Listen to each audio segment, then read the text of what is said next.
चला तर आज बनवूया मऊ लुसलुशीत खमंग पुरणपोळी। त्यासाठी 1 वाटी डाळ मी गरम पाण्यामध्ये शिजण्यासाठी घातली आहे। डाळ लवकर शिजावी म्हणून त्यामध्ये थोडेसे तेल टाकले आहे। 1 वाटी डाळीसाठी 2.5 वाटी गव्हाचे पीठ मळण्यासाठी घेतले आहे। हे पीठ छान मर्दून मळायचं, जास्त घट्ट मळायचं नाही। तेल लावून हे झाकून भिजण्यासाठी ठेवायचे। पुरण छान चविष्ट बनण्यासाठी त्यामध्ये आपण वेलदोडे, बडीशेप आणि सुंठ याची पूड घालणार आहोत। आवर्जून मिठाची चिमट पुरणामध्ये घालायची।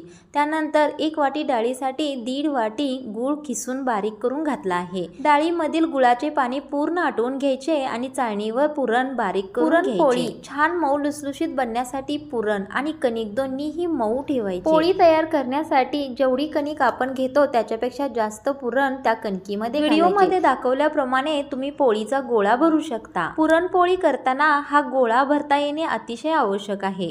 लाटणं पळपट याला तेल लावून घ्यायचं आणि पोळी लाटण्यासाठी सुरुवात करायची।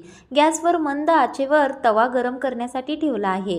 ही छान पोळी लाटून घ्यायची। पोळी ही नेहमी काटात बारीक करावी। पोळी लाटताना नेहमी काटावरून हळूहळू लाटणं फिरवत काट बारीक करावे। नंतर ही पोळी तयार झाल्यानंतर लाटण्यावरच घ्यायची आणि तव्यावर तेल टाकून भाजण्यासाठी ठेवायची। गॅस मोठा करायचा नाही, मंद आचेवरच पोळी भाजायची। इथे पाहू शकता तुम्ही कशी तेलाची पुरणपोळी छान टुम्म फुगली आहे। पुरणपोळीचा स्वयंपाक सर्वांनाच आवडतो। तेलाची पोळी विशेषतः सर्वांना आवडत असते। तर हा बेत तुम्हाला कसा वाटला? संपूर्ण व्हिडिओ चॅनलवर आहे, नक्की पहा आणि कसा वाटला ते कमेंटमध्ये नक्की सांगा।